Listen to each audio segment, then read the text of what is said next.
Welcome to Thrive Radio. I'm your host, Amy Montgomery, entrepreneur and digital marketing agency owner. Today, my guest is Jerome Imhoff. He is a career coach, resume writer, and certified NLP practitioner, helping you put your best foot forward, define your goals, and unleash the power that already dwells within you. Jerome, welcome to the podcast. Thank you, Amy. It's nice to be here. So can you share your journey with us, and how did you decide to become a career coach? So it's interesting. It happened a little bit by accident, but there really are no accidents. But so I started my career as a teacher, and I always had an altruistic sort of sense about me. Like I loved helping people. I loved teaching. And so I went to school, went to university to become a music teacher. And for about 5 years, I was a music teacher at a Catholic school in South Dakota, small Catholic school in Rapid City, South Dakota. In the middle of the school year, my sexual orientation came into question, and I was essentially removed from my position. I was forced to resign the teaching position.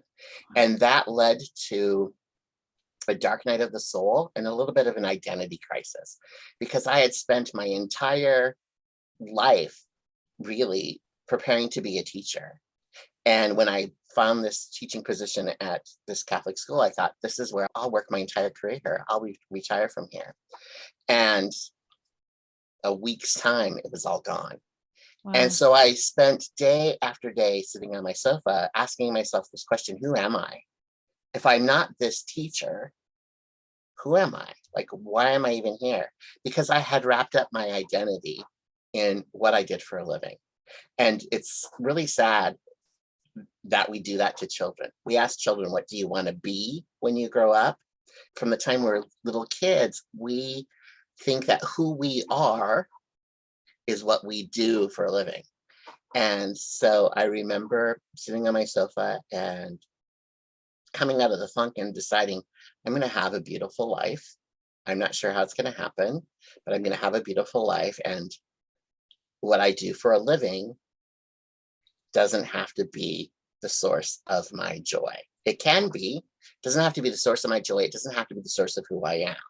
And so understanding that, I moved to California, continued to work as a job developer and vocational counselor at an adult vocational school, and ended up being a recruiter. And then after the company I worked for in staffing closed in 2009, I decided I have some skills. And so I started writing resumes, and then people wanted help with interviewing and things.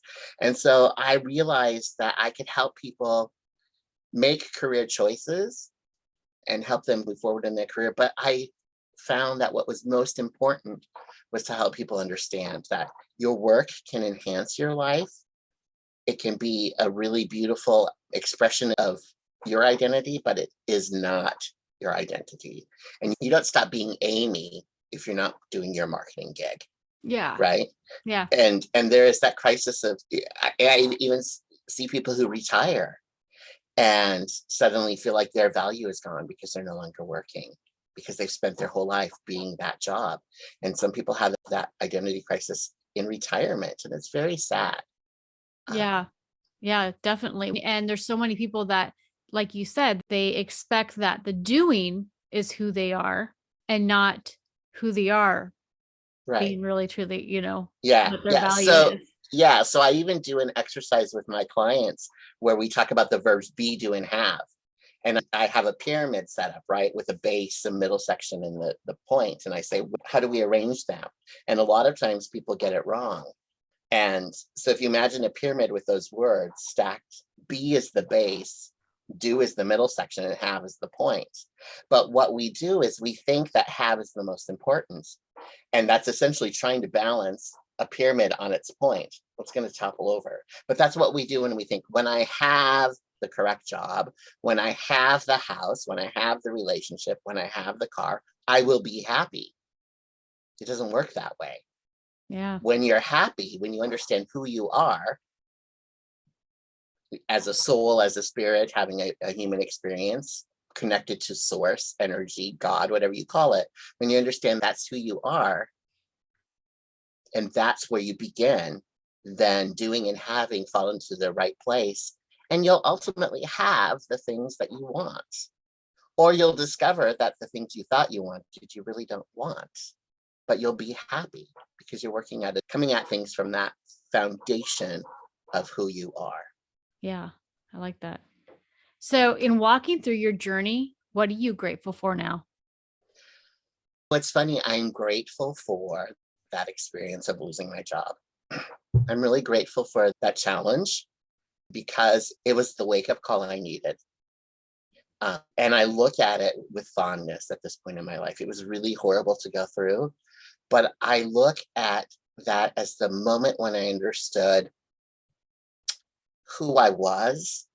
And it was a crisis of faith, right? Because I was teaching at a Catholic school and the Catholic school got rid of me.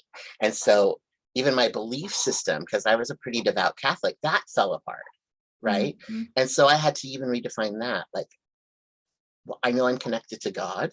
Mhm. So it gave me the opportunity to come out as a gay man and be honest about who I was with my family and friends. And I was embraced by all of them. A few people don't talk to me anymore, but for the most part, people embraced me. I gave birth to myself in that moment. I became who I truly am. And that is the greatest gift of my life. I mean, I'm now living in California in Palm Springs. I have a husband and a house and 2 dogs. I am being true to who I am. And to be able to live with such authenticity is, yeah, I am so grateful for that. I'm sad that it took something traumatic to be to that place, but life is too short to be playing by someone else's rules, Yeah, and to not really being who you are, you know? absolutely. Yeah, I so identify with that on my own journey in my own way. Miss People Pleaser. Most of my life, I tried to be what other people thought that I was supposed to be. Right, Whatever they said, I was there. I molded myself into this because I wanted to be good enough and I wanted to be liked and loved and all of this. And what I realized that was all toxic, and reversing that and learning then similar going, who am I? Even questioning my own faith because I think I spiritualized a lot of my own mental health. right, right. So, and Yeah, we do the spiritual bypass, don't we? yeah, Like we're not happy, and we just think, oh well, I need to love Jesus more, or I need whatever. yeah. And we It's don't. a spiritual attack.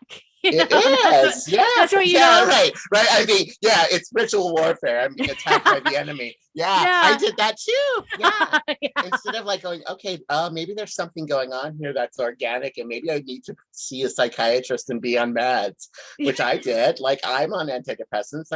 I needed them, and Yeah. my whole family suffers from depression. So, but yeah, we do the spiritual bypass. So we think I should be happy because I'm spiritual, but we're playing this game, right? Because I Yeah. was involved in the church and I was doing all the right things, but ultimately I wasn't being true to who I was. Yeah. And we play the game and we wonder, why am I not happy? This is what I'm supposed to be doing. And it takes that dark night of the soul to wake up. Yeah. It definitely does. One way or another. It Yeah. really does. Yeah. So why do you think most people struggle to go after their dreams? Because they're afraid. They're looking for somebody to give them permission to go after who they really want. They're doing, like you said, they're being people pleasers and sharing the big dream with the people around you.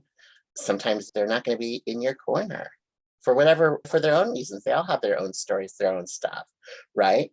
It's scary when people start to step into their reality and to become who they really are, because then the people around you, when I was starting to make these changes, there were people who were uncomfortable. Because if you're in dysfunctional relationships and you start to heal yourself, the whole house of cards starts to topple over because you're no longer playing this subscribed role, Yeah. right? Yeah. And so, yeah, so I think it's fear. Everything we want is on the other side of fear. It's, yeah, we're afraid of failure. We're afraid of looking foolish. There's Yeah. just so much fear. Yeah. And yeah, and we don't need anyone's permission but our own. And here's the thing I know for sure, that dream that's bubbling up inside of us is our divine purpose. It's the spark of the divinity saying, this is why you're here. And you can push it down over and over and over again. It will continue to bubble up until you listen. Yeah. until you do it, until you take the leap of faith. And when you take the leap, the net appears every time. Yeah. It does. Even when you think that that the boat is sinking. And I have a tendency to do that. Yeah, it's not even rational. Like I can be totally fine. Everything's going really wonderful. And I think that somehow I'm not going to have enough money. And then I'll go and do something really stupid, like go work someplace for chump change over the weekend and then feel exhausted. Like I actually did this, exhausted. And then start Monday, make $2,000. Right. Sit there and go, what did I just do to myself? But it's so easy just to go right into fear and then panic mode. And fear blocks the flow. And I'm like you, I'm an entrepreneur. I'm a sole proprietor. I'm doing this. And I've been doing this for 12 years. 13. I started my business in March of 2009. So it's 13 years. And I have had those moments where I'm freaking out. I'm looking at the bank account. I'm like, rent is due in a week. And where's it going to come from? And I'll go into the freak out mode. And then the moment that I release it to the universe and say, well, I've never gone hungry. I've always been provided for. I'm just going to trust. Yeah. The moment I do that, I unblock the flow and the phone will ring and it will be the $2,000 gig, right? Yeah.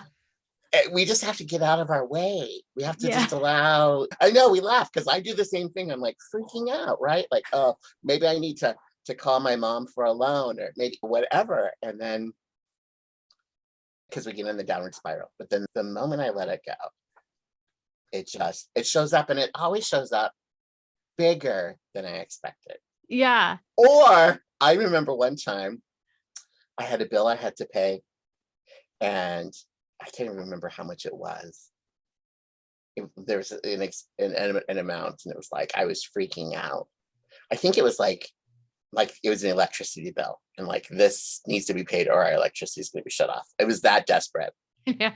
And I'm just like, okay, universe, you're just going to take care of this. I know it. And I open my mailbox and there's a check in my mailbox. I had overpaid on some insurance, and it was a refund in the exact amount that I needed. Oh my God. And I'm like, okay, yep. Like I had those conversations of I'm out there working extra stuff. And I'm like, okay, you said you provide, this is not providing. And then how you have that little inner voice. I didn't tell you to go work extra. Right. Well, and that's the other thing too, because when we do that, so I have a friend, her name is Janaea Barnes, and she's beautiful, and she's become a mentor and a companion on this journey. And she did a TikTok video, and she said that when we complain, we're telling the universe we're not satisfied with what we have. And it sends a message. And if you're not satisfied with what you have, then you block the flow of abundance. And the same thing, when we do that rash thing to make up for what's not coming in, we're saying to the universe, I don't believe in my business. I don't believe in the thing that I'm doing enough to have faith in it. So Yeah. I'll do this other thing. Right. Well, yeah, I gave the ultimatum and I said, okay, here's the thing. It says you provide. I need to know. And so today, my rent is due tomorrow, the next day. My rent was due the next day. And no matter how hard I worked, I couldn't make the money for it. Right. And I said, okay, so if you provide, then I know that I'll never question it again. I'll never question it again. But if you don't, then I'll know that you don't provide. And then I'm going to just, like I'm toast. I don't know what I was going to do. Right. The next day, not only did I make $2,000 and have that money in my bank right away, but I found an app that allows you to split up your rent. So you don't have to come up with some big chunk. It pays your rent every month on the 1st. And then you decide when you kind of are going to pay it. Oh, nice. Yeah. So I got like double whammy answer. So if there's someone who feels stagnant or they just got laid off, what's a great place to start to get out of that funk? With who you are. Get really in touch with the divinity that lives inside of you. Do the affirmations, right? I'm a student of A Course in Miracles, which is a spiritual path. And there are some really beautiful lessons and that have become my go-tos. So one of them is love created me like itself, or I am as God created me. There is nothing my holiness cannot do. So when I'm in the funk, I go there first. And I also try really hard not to project into the future. I had a therapist who one time told me when you start, because when I was in my 30s and was just coming out, and so much was going crazy in my life, and I would have panic attacks. And she'd say, just look at your feet, Jerome. Just look at your feet and remind yourself that you're grounded. You're on the earth. You're not spinning out of control. And what we do when we freak out is we're projecting into the future, or we're looking at something that's in the past. If we can stay in this moment, everything is fine. Nothing's going wrong in this moment. We're not dying. And I always say God's grace is sufficient for the moment. So just be in the moment. Do whatever you have to do to be in the moment, to raise that vibration, and then start making a plan. Yeah. And just say, okay. And here's the thing. We've all been out of work. We've all found new jobs. So it's not new territory. We've done it before. We found a job before. So if you did it once, you can do it again. And the last thing I would say is you're in control of your thoughts, right? And Louise Hay said a belief is just a thought, and a thought can be changed. So if you're believing something that isn't true, which is all of our fear-based thoughts, they're not true. They're not true. If you change them around. I don't know why we always, when we project in the future, we project worst case scenario. It's so ridiculous. Like, we're projecting into the future. Why don't we project best case scenario? Right. That job's going to come through. And because we're told don't count your chickens before they're hatched. That's, we're told not to. Yeah. You might get disappointed. Right. Yeah. But so then we project worst case scenario, and oftentimes it doesn't ever show up the way we think it does, but then we waste all this time feeling anxiety and craziness when we could feel a whole lot better. So. Yeah, I absolutely agree. So when it comes to a career, why should we not allow it to define us? You talked a little bit about this, but let's say those that are out there that they really feel like maybe their career or their thing is going to be who they are. What would you say to them? I would say find a spiritual practice, find some hobbies, find something else that feeds your soul. I'm not saying, when I say your career isn't who you are, I'm not saying that you can't have work that's meaningful. I mean, what I do as a career coach and a life coach is meaningful work. What I did as a teacher was meaningful work. It wasn't that the work wasn't meaningful. It just was that there was more to me than that. And so whenever any of us are defining ourselves as one thing, a lot of women fall into the trap of being defined as a mother, and that's it, right? Then the kids leave home, they have the empty nests, and then they have this crisis of faith or crisis of this identity crisis because the children have left, right? So whatever you find that you're identifying yourself as one thing, take stock of all of the roles you play. And I do that from time to time. I do that when I'm planning my week. I use the Franklin Covey planner, and it's like you'd say, what are your roles, right? And so I have a role as a husband. I have a role as a friend. I have a role as a creative person. I'm a musician and a writer and an artist. I have a role as an entrepreneur. And so I look at all of those things, right? And my most important role is as a spirit, as a soul, as love and light in a body. That's the most important thing I can do, is to show up authentically, to show up in the way that God's source energy wants me to show up. And so, yeah, if you feel like you're defining yourself in one way, take some time and just stop. And meditation helps a lot, because when we meditate, we are aware of our consciousness. We're aware of just slowing down and just being. And so I think I've been meditating for a number of years, and that's hugely it's a huge source of just calm and peace and understanding. How do you help individuals overcome fear? I give them tools to overcome fear themselves. So a lot of the things we're talking about, meditation practices, exercises, we do journaling exercises. I think sometimes fear comes from feeling like we're not in control of things. Mm-hmm. And so with a career seeker, we sit down and we do the exercises to figure out what jobs, what careers might be interesting. What skills do you have? What skills can you sell? And then doing research on who might be able to use these skills? Where would you like to work? And so really putting them in the driver's seat of their career, being proactive. And as a coach, a lot of the time, what I'm telling people is don't just limit your job search to the job boards, because then you're saying, okay, I'm looking at Indeed, I'm looking at LinkedIn, here are the 10 jobs that this week seem interesting. That's all. And so you're limiting yourself to what's out there instead of saying, okay, what are the 5 to 7 companies you'd really want to work for? Who are they? And let's see if you can build a relationship with people who work there. And so people are getting to know you and you're building your network. And so you're more in control. You're not just waiting for this particular job to show up, but creating the trajectory. And I think being proactive is really one of the best ways to overcome fear. Just like exercise is a great way to overcome depression. You get moving.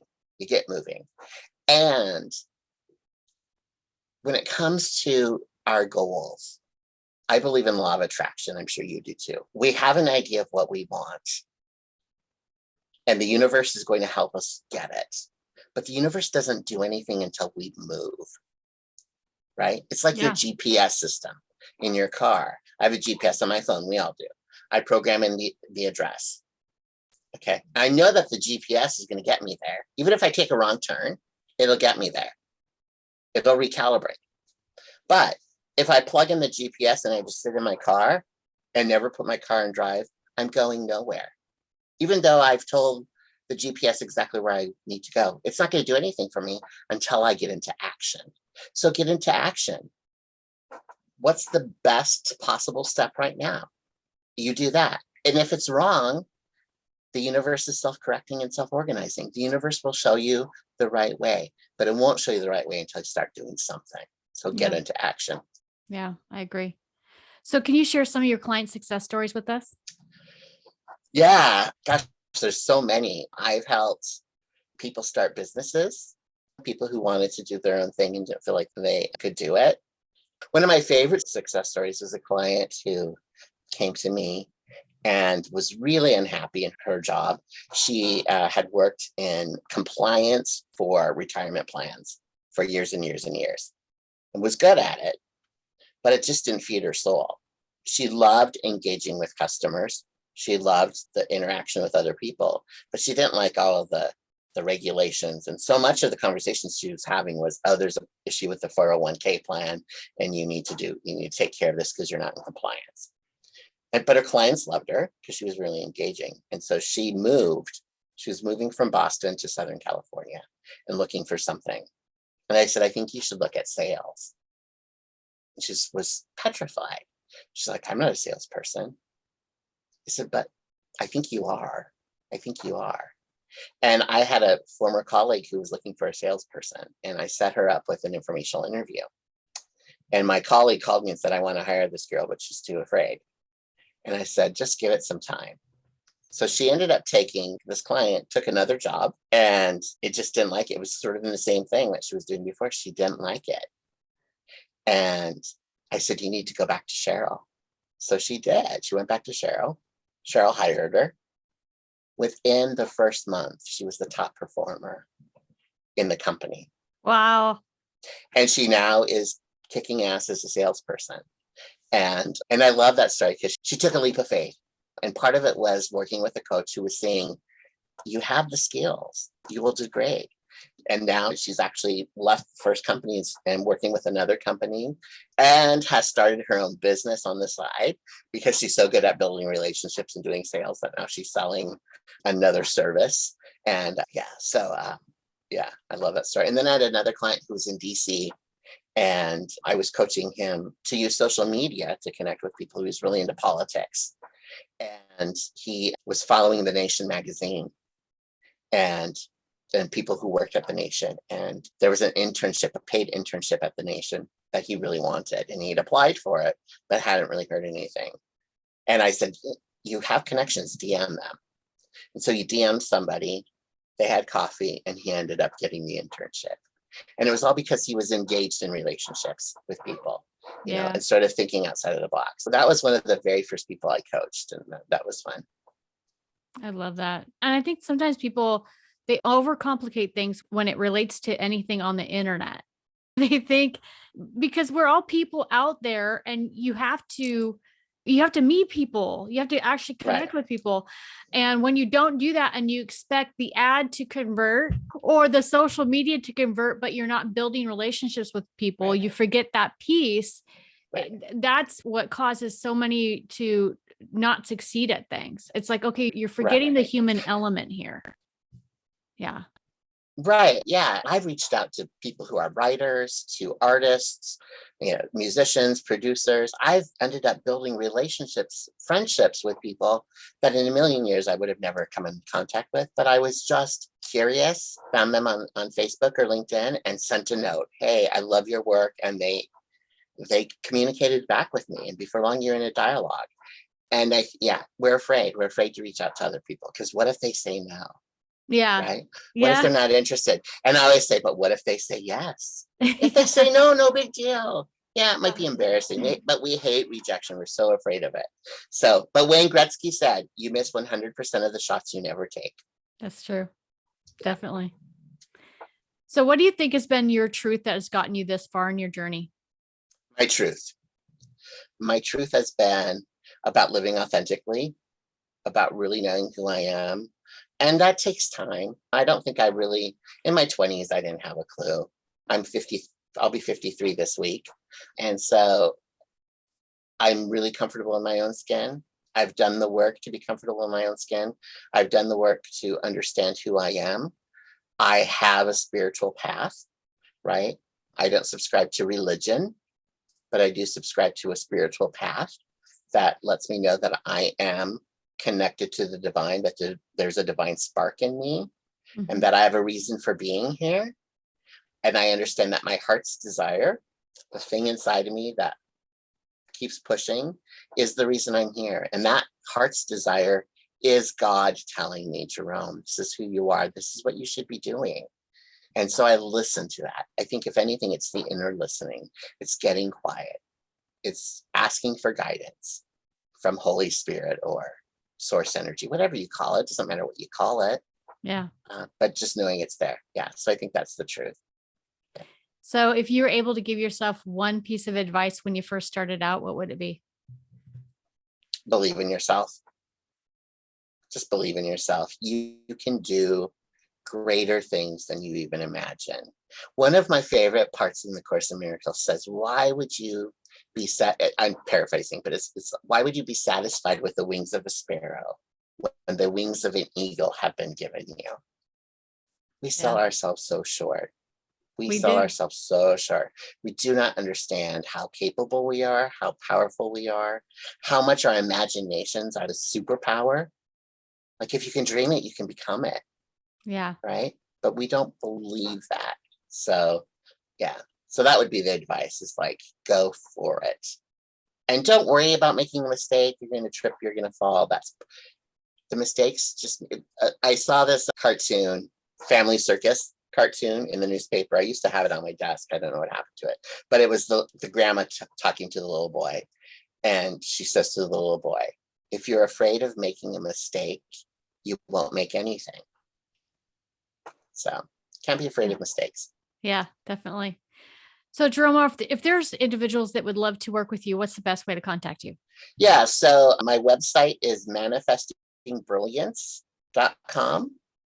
And you can email me at manifestingbrilliance@gmail.com. I'm on all the social media sites as Jerome Imhoff or Manifesting Brilliance. I'm on Twitter, Facebook, Instagram. I started TikTok. So yeah, I love it.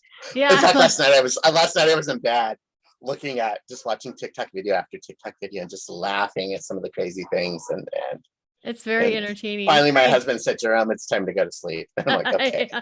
It's amazing how many hours you can.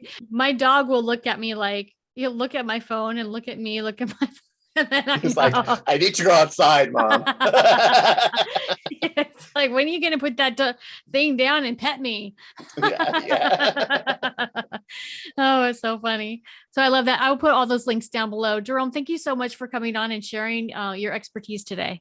Oh, thank you. It's been great engaging with you. Thank you so much. If you're listening, you want more information about this podcast and upcoming shows, you can visit acalltothrive.com.